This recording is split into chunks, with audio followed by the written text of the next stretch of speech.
All right, today we're jumping into a question from the book of Exodus that sounds pretty simple on the surface, but has kicked up a ton of debate for centuries.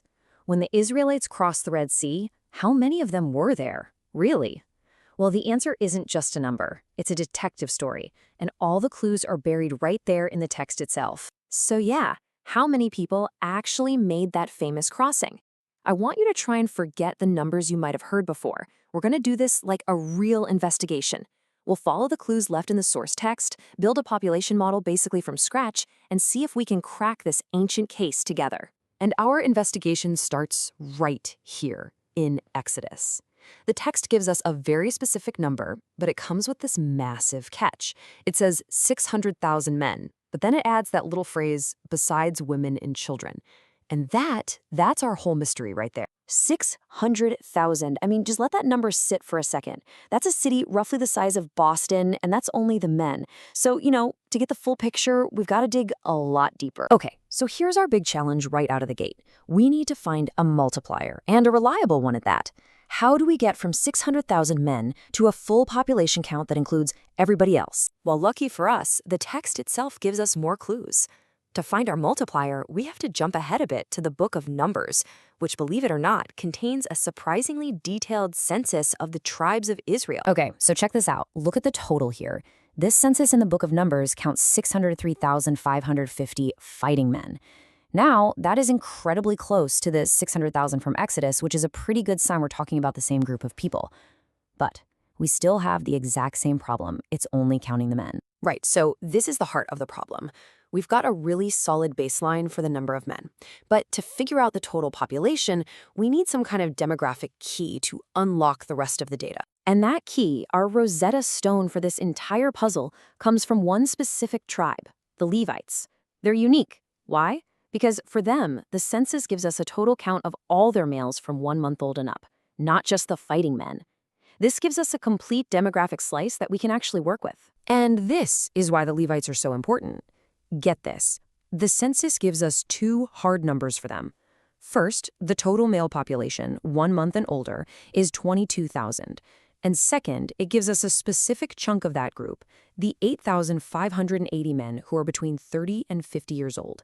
With these two data points, we can actually build our model. All right, so with this unique Levite data, we can finally build the ratio we've been hunting for. This is really the core of the whole analysis. So the way this analysis works is pretty smart. It's basically a 4-step process. First, it estimates life expectancy by looking at other texts. Then, it uses that to figure out how the population is spread out across different ages. Third, it creates a comparable fighting age group for the Levites, so we can compare apples to apples. And finally, it builds our ratio. Okay, so the first step is actually some really clever detective work right inside the text. For the Levites, the author uses Psalm 90, which is attributed to Moses, who was a Levite, to estimate a lifespan of about 75 years. But for the other fighting men, a different lifespan of 58 years is calculated, and it's based on passages that describe how long it took for that entire generation to pass away in the wilderness. Pretty clever, right? Okay, we've got our clues. We've got our assumptions. Now, it's time for the math. This is where it all comes together. All right, here's the first big calculation. Using those life expectancies we just talked about, the analysis figures out how many Levite men would fit into that fighting age category of 20 to 58. That's the 12,972 men you see there on the bottom. Then, it calculates the total male population within that same lifespan. That's the 17,852 on top. So, you divide the total men by the fighting age men, and we get our first multiplier, 1.3762.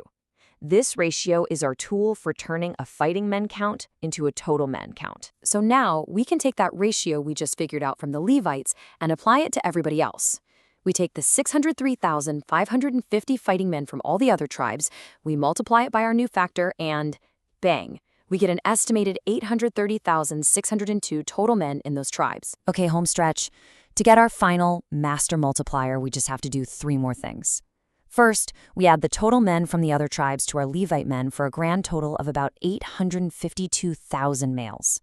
Second, we double that number to account for women, just assuming a pretty standard 1-to-1 ratio. That gets us to a total population of over 1.7 million, at least at the time of the number census. Finally, we take that total population and divide it by the total number of fighting men to get our final master multiplier, 2.7658. So there we have it. We've built our tool. Now we can take this multiplier all the way back to the beginning and answer our original question. So let's do it. We take that original number from Exodus, the 600,000 men who left Egypt on foot, and we apply our carefully constructed multiplier. And the result is an estimated 1.66 million people. Based on this data-driven method, that's our best estimate for the total number of men, women, and children who crossed the Red Sea. Now, of course, we've got to remember this is an estimate. It's a really solid one, based on a logical, step-by-step interpretation of the data. But it does rely on a few key assumptions, right? Like life expectancy and the gender ratio. Actually, what's really cool is that the author of this analysis points out a bunch of fascinating new questions that pop up because of these numbers. Things like a weird population bulge in the 20 to 58 age group, the big gap in life expectancies we saw, and, maybe most compellingly, what a number this massive implies for the miracle itself. And really, that's the thought we want to leave you with.